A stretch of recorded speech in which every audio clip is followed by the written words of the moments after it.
Então, é capítulo 7 ou capítulo 8, conforme a edição. Nós estamos no Código da Vida Futura, continuação. Na semana passada, a gente viu os códigos de 1 até o 10º, e hoje a gente vai ver de 11 a 21. Ok? Avança. Então, tá aí, o Código Penal da Vida Futura. Código 11º. Pode ler para mim, minha querida? 11º.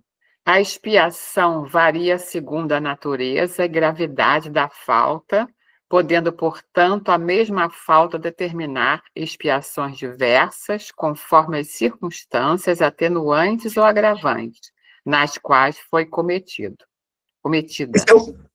Esse é o primeiro ponto aqui. Eu coloquei 4 gravuras, e na primeira gravura eu acrescento aí uma série de infrações, crimes cometidos, e em seguida eu coloco alguns tipos de expiações que a pessoa vai enfrentar, provavelmente. Aí tem um cego, né? Depois tem um cadeirante e tem um menino abandonado.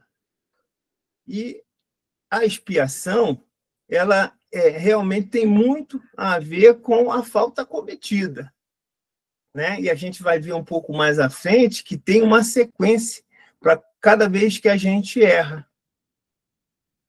As circunstâncias atenuantes e agravantes, a gente também vai ver um pouco mais à frente, elas estão ligadas à pessoa que cometeu, ao espírito que cometeu as faltas e ao que ele já tem, o que ele já amealhou de conhecimento e de vantagens, o que ele já aprendeu. Porque a gente, quando vê esse código, eu não gosto muito de falar em punição, né? Punição.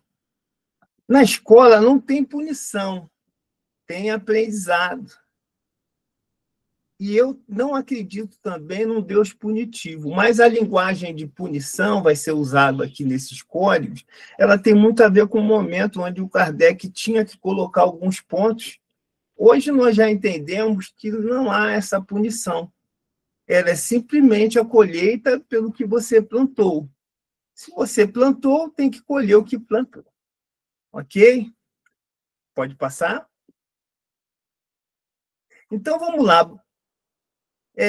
Basicamente, esse código, né, de atenuantes e agravantes, né, circunstâncias atenuantes e agravantes, ela é como na nossa justiça.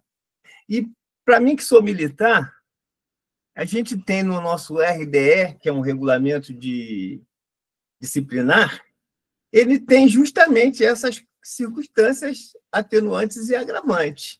Então, basicamente, é como na justiça dos homens. O tipo de falta e a maneira pela qual ela foi cometida, assim como textos, como contextos atenuantes ou agravantes, são considerados na definição do processo. E aí tem uma imagem aí que eu aprendi isso lá atrás com o seu Ribeiro, que ele dizia essa história do rapaz que aprontou todas, e aí, como expiação, ele teria que perder o braço por conta do que ele havia feito. Só que houve uma modificação na vida dele, um novo entendimento, um aprendizado. E aí, ao invés de perder o braço, ele perdeu só um dedo. Então, isso é muito importante, porque a gente vê que a justiça, a justiça divina, ela é muito em função do aprendizado. Por isso, quando a gente associa justiça e punição, elas não combinam, porque não é uma punição. Você não é punido pelo que você fez. Você tem que colher o que plantou e tem que modificar. Se você aprende, aquele sofrimento que você teria que passar, ele vai ser minimizado. Ele não vai acabar, porque é aquela história, se você joga a prateleira no chão, não basta, a prateleira não, a estante de livros no chão, não basta botar ela em pé novamente, você vai ter que arrumar os livros. Então, é mais ou menos isso. Próximo.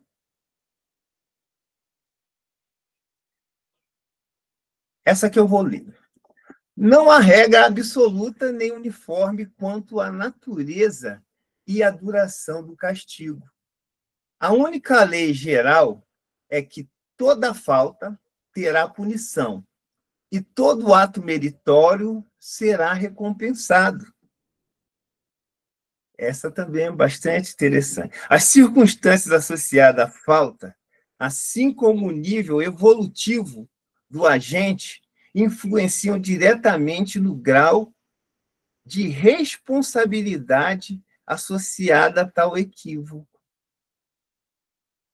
Aí tem uma imagem aqui, né, de um homem plantando uma árvore, né, e ele escorando, né, colocando um suporte nela. E em seguida tem ele já velho, essa árvore frondosa, dando a ele a madeira para que ele possa se sustentar como uma bengala. E aí, como a gente sabe, se um erro que o Paulinho comete, um erro que eu cometo, provavelmente terá efeito diferente. O mesmo erro cometido por mim é em função do meu conhecimento.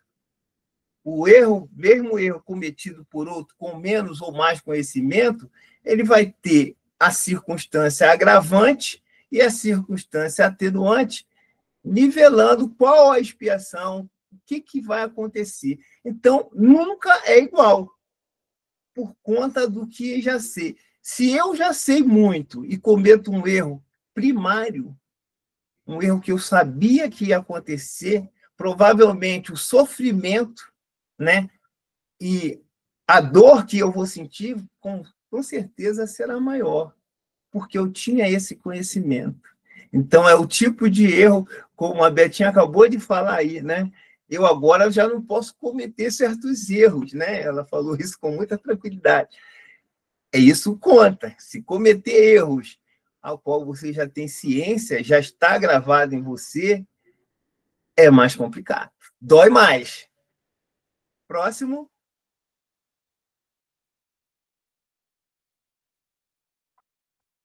Por favor, pode fazer a leitura do 13º código. 13º. A duração do castigo está subordinada à melhoria do espírito culpado. Nenhuma condenação por tempo determinado lhe é prescrita. O que Deus exige para pôr termo aos sofrimentos é um melhoramento sério, efetivo, sincero, de volta ao bem. Olha que interessante a gente ver essa figura aí, né? Quando é que termina? Quando a gente é punido no nosso mundo, né, você recebe lá 10 anos de prisão. Aí tem lá, vai ser 6 anos de prisão.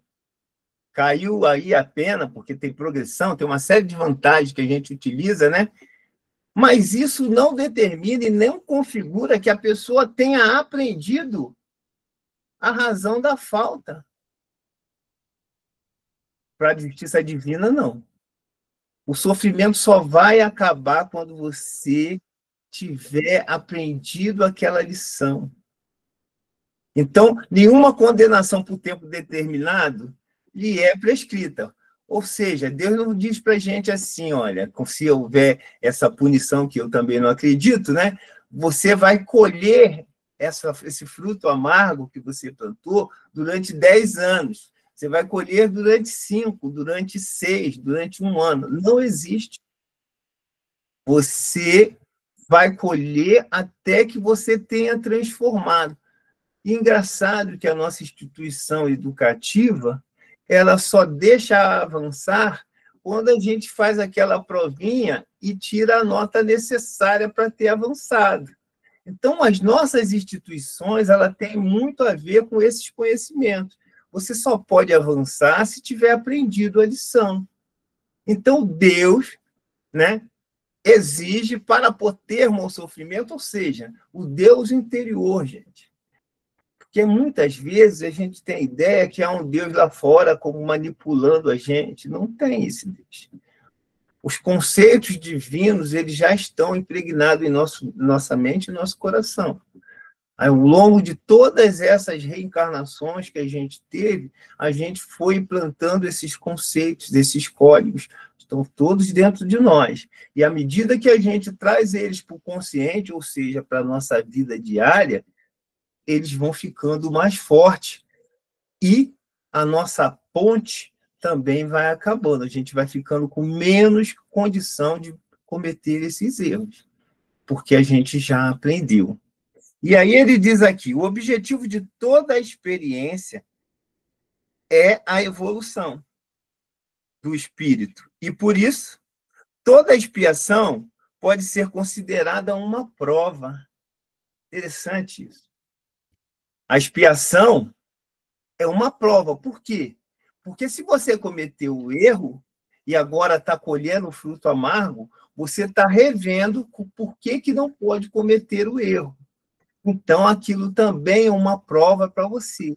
E você só vai sair dessa prova quando tiver aprendido. Uma vez que visa a atenuação e a supressão do defeito. Desenvolvimento da virtude correspondente oposta a esse defeito. Então, você tem que desenvolver posteriormente uma virtude que vá de encontro àquele defeito. Então, cada erro que a gente comete, né, a gente tem erros da nossa vida, erros que eles são repetitivos. Né? A gente não deve... Eu procuro sempre avaliar a mim mesmo, eu tiro sempre o meu exemplo. Né? Por que eu procuro tirar o meu exemplo? Porque eu estou na escola, eu sou aluno, então eu tenho que aprender com meus erros.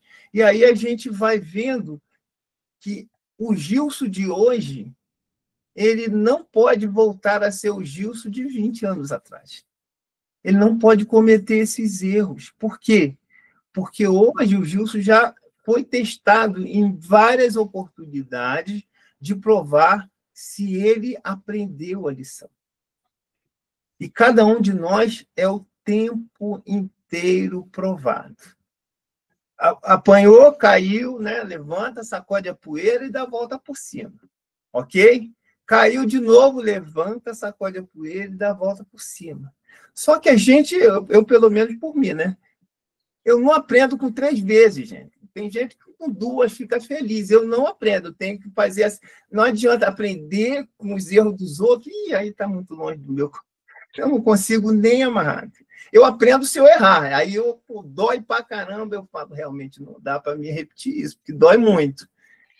No princípio, eu desisto de fazer aquilo, não pelo conceito que aquilo representa, mas pela dor que me causa fazer aquilo. Eu acredito que grande maioria de nós age assim. Vou cair, dói, ralei o joelho, não vou fazer mais isso, não. Mas eu não vou fazer isso porque eu aprendi. Eu vou fazer isso porque doeu. Esse é o primeiro momento. Agora eu vou começar a pensar naquilo, porque vai ficar ferida as cicatrizes, e aí eu vou começar, realmente, não se deve fazer isso, não é porque dói, é porque está fora do código, eu agrido o irmão, eu deixo de dar a mão ao irmão, eu deixo de ouvir a esposa, eu deixo de ouvir o cônjuge, eu deixo de ser benevolente com as pessoas, a paciência já foi embora. Então, eu começo a pensar. Próximo? Aí, obviamente, né? Pode ler, minha querida. Desse modo, o espírito é sempre o árbitro da própria sorte, podendo prolongar os sofrimentos pela persistência no mal ou salvá-los e abreviá-los na prática do bem. Uma condenação por tempo pré-determinado teria o duplo inconveniente de fazer o espírito continuar sofrendo inutilmente depois de melhorado, ou se libertá-lo do sofrimento quando ainda permanece no mal. Permanecesse no mal. Foi o que a gente falou agora, o tempo, a pena é de 10 anos, é de 5. Não, a pena é a seguinte, eu aprendi a lição, melhorei. Eu preciso continuar sofrendo aquilo? Não. Aí o que acontece? Vamos lembrar dos nossos umbrais da vida, né? Você está lá no umbralzão, primeiro você está no ranger dos dentes, né? A gente sempre vai com o ranger dos dentes. Um ódio no coração, quer matar todo mundo. Aí começa a doer, dói, não passa a dor, e você começa a ver. Aí até que o momento o ranger do dente sai, aí vem o choro. Aí você começa a chorar, chora, né? Se acha injustiçado, eu não merecia isso, mas ainda está achando que é bonito, né? Se você achar que é bonito, vai ficar lá chorando. Aí chora mais um pouco, chora mais um pouco. Aí você começa a ver que, pô, fui eu que causei aquilo, meu Deus. Mas fui eu que criei. Como o Armando falou, né? O obsessor se mostrou o passado. Olha quem chutou o gato, foi você. Você olha, ai, meu Deus, fui eu mesmo. O gatinho não fez nada comigo. Tadinho, estava ali, eu chutei. E agora? Entendeu? Aí começa a dor. Pronto. Foi para a consciência. Ok, meu querido. Já está ok. Aí vem o arrependimento. Me arrependi. Ah, legal, né? Se arrependeu. E agora? Faz o quê? Agora vamos espiar. Agora vai espiar. Aí espia. Espia o tempo necessário, que quando a gente espia, a coisa muda, né? Até então, arrepender é uma coisa, sentir dor é outra. Aí você começa a ter que espiar aquilo. Aí você começa, mas Deus é injusto comigo. Eu não merecia, só chutei o gato. Um gatinho, gato nem é parente nosso. Não. Entendeu? E aí você quer se livrar, né? Aí vai ficar espiando aquilo o tempo necessário. Ok, aí você aceita, resigna. E agora? Tudo bem, você agora aprendeu, mas agora tem que reparar o gatinho. Agora você vai receber os 2 gatinhos para você cuidar. Se maltratou um, cuida de 2. E é assim que a gente vai fazendo. Ok? Volta veterinário, né? Volta veterinário. Aí a dívida é maior. Próximo. Na figura anterior, nós temos lá 2 criaturas, né? Tem 2 imagens. Uma criatura com a mesa farta e um monte de gente em volta pedindo comida, comendo as migalhas da mesa. E a figura seguinte é a mesma criatura, né? Mendigando. A gente tem que... Engraçado, né? A gente, em cidade, talvez a gente não vê muito isso. Eu costumo dizer que quando você está na cidade, você não vê muita gente passar fome, com todo o respeito que deve haver exceções, mas eu vivi em cidade grande muito tempo. Em cidade grande, você não sabe assim, o que é realmente passar fome. Aí você vai para os interiorzão, aí você vê, porque na cidade grande sempre tem um restaurante, alguém que joga comida fora, sempre tem comida. Só você andar que você vai achar alguma coisa para comer. Mas no interior, por exemplo, você vai no interior do Nordeste ou em lugares que não tenha muita condição, você vê que não tem comida mesmo. Não tem. E aí você passa fome. E engraçado, nesses lugares, você vê que, em alguns casos, você vê uma discrepância muito maior que na cidade. Você vê um cara todo poderoso, com tudo sobrando que ele joga fora. E ele não dá para ninguém. Entende? Ele não oferece, não tem a mesma bondade. Na cidade, você sempre encontra um dono de restaurante que vai oferecer aquela comida para você. Mas e quando não tem comida? Colegas que estiveram no Haiti mostraram que as crianças comiam biscoito de lama, gente. Então, comida é importante. Né? Eu costumo dizer assim, se tem alguém à minha volta passando fome, não passe fome. Eu já digo, que às vezes a pessoa está com alguma dificuldade financeira, eu digo assim, olha, não passe fome. Fome tu não pode passar, que tu me prejudica. Por quê? Porque se eu estou aqui, você não me diz que está com fome, porque se você chegar para mim e falar, eu estou com fome, eu dou um jeito. Eu dou um jeito. E aí a gente pode auxiliar. Lê para a gente. Deus, que é justo, só pune o mal quando existe e deixa de o punir quando não existe mais. Ou, se quisermos, sendo o mal moral a própria causa do sofrimento, esse persistirá somente enquanto aquele subsistir, ou diminuirá de intensidade à medida que o mal for desaparecendo. É a história, eu mudei, eu dei uma transformação na vida, né? A gente escuta muito isso, nos meios evangélicos, você escuta as pessoas. E acontece realmente, né? Eu tenho amigos de todos os credos, e você percebe que quando a criatura muda o comportamento, o sofrimento dela tem uma tendência de acabar. E aí não é Deus que estava te punindo, porque Deus não vai punir você. Você vai colher, como eu falei anteriormente, os frutos amargos que você plantou. Isso acontece muito. Então as pessoas começam a fazer coisas diferentes, né? Como diz o Vidal, pensando fora da caixinha, né? Elas começam a fazer coisas diferentes, começam a olhar mais para o outro, que é importante isso.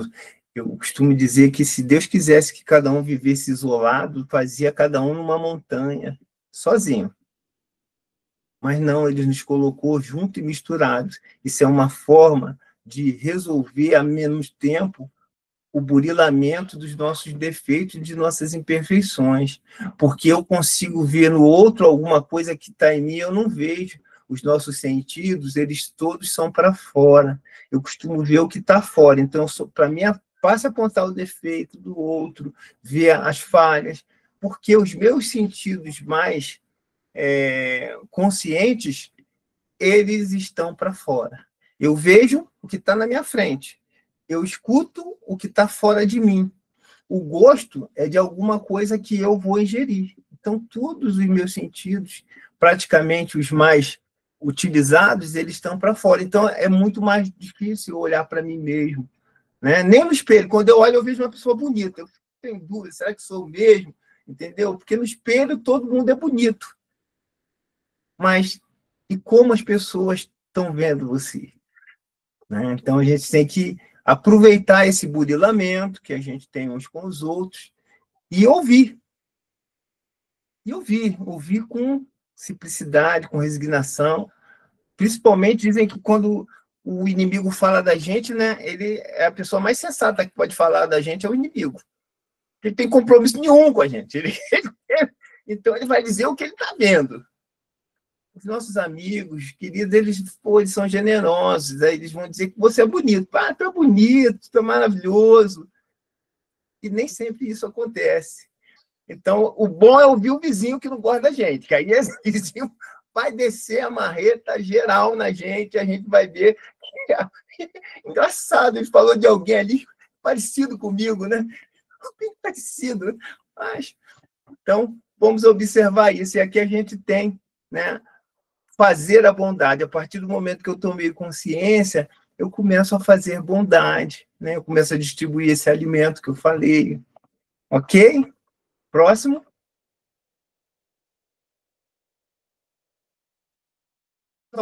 O código 14 que eu vou ler. Como a duração do castigo depende da melhoria do espírito, o culpado, que nunca melhorasse, sofreria sempre, e para ele a pena seria eterna. Né? Aí vai em cima daquilo, penas eternas.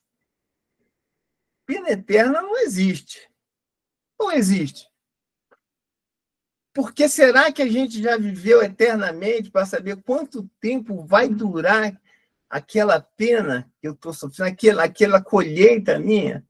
O que eu posso dizer é que ela vai durar o tempo necessário para que eu modifique. Que pode ser curto, médio, longo, longuíssimo. Isso depende muito. Depende da experiência que eu estou vivenciando para adquirir um conhecimento X, Y, Z. Porque quando a gente está no mundo espiritual, se preparando para vir para a encarnação, a gente tem a visão de intrépido, de querer aprender. Então, olha, eu quero ser esse, quero aprender isso. Os guias, os mentores e os próprios senhores lá do karma, eles vão orientando a gente, mas sabendo da nossa possibilidade de cair, né? Então, eles vão dar uma pena que eles sabem que a gente não vai conseguir alcançar, mas que a gente vai ter boa chance de alcançar uns 80%, 70%, né? Mas aí a gente não, a gente quer os 120%. Não, eu sou muito bom, sou maravilhoso, vou resolver isso agora. e aí pode transformar aquilo que seria uma redenção em agravamento de pena. Ok? Então, aí a gente tem uma imagem, uma pessoa pensativa. Será que eu vou ficar sofrendo isso para sempre? Pode passar?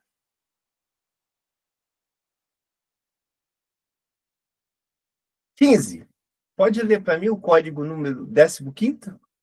15º. Uma condição inerente à inferioridade dos espíritos é não entreverem o termo da situação em que se acham e acreditarem que sofrerão para sempre, o que faz que tais castigos lhes pareçam eternos. Sem contar que o tempo para nós, né, a gente tem uma ideia de tempo que não funciona bem nas diversas dimensões. E aí ele é muito mais curto, muito mais longo, de acordo com as dimensões. Então já tem isso. E a gente, quando está apanhando, está sofrendo, a gente quer que acabe rápido. E parece que 1 minuto tem uma semana. 1 minuto dura uma semana, 1 mês dura 10 anos, e assim vai, porque você está se sentindo mal. Quando você está bem, parece que o efeito é o contrário. Então, a gente tem nessa imagem essa criatura aí olhando, né, pensando, pô, nunca mais vou sair daqui. Mas aí já começa a se resignar. É engraçado isso, porque você apanha, é aquilo do que eu falei, ranger de dente, aí você cansa. E aí você começa, pô, chora um pouco, depois tu vê que fez a reflexão, não preciso nem chorar mais, nem aguento mais chorar. E aí você começa, isso não vai acabar, vai ter fim nunca. E aí você acostuma. Quando você começa a acostumar, aí vem aquela caravana bendita, iluminados, que até então você não via, porque eles iam lá todo dia, mas você não via, tu estava com ranger dos dentes. E aí eles vêm e te resgatam, para que a nova oportunidade chegue. Esta realidade ajuda a entender por que de muitos espíritos desencarnados ainda acreditem no chamado inferno eterno. Tal constatação também ressalta indiretamente a importância da qualidade das informações divulgadas pelos expositores espiritualistas e espíritas. Ou seja, joga um pouco de responsabilidade para nós não sermos só passivos. O conhecimento que nos é dado, ele não pode estagnar. Ele tem que seguir o curso, ele tem que avançar, porque espíritos vão te ouvir e, quando tiver nesta situação aí, eles vão precisar desse conhecimento. Então, é importante você divulgar. Eu costumo dizer, não deixa ninguém passar por você sem levar algo de bom. Eu procuro executar isso já tem uns 15 anos. Eu executo isso. Não deixar ninguém passar por mim sem levar uma mensagem minha, alguma coisa, um elogio. Sincero, tudo sincero. Eu não posso inventar, querer ser bonito, né? Tem que falar alguma coisa boa e que vá ajudar a pessoa. Porque, às vezes, a pessoa só quer ouvir a sua palavra. Ela quer ouvir algo de bom. Principalmente nos dias de hoje, que as pessoas estão apressadas, né?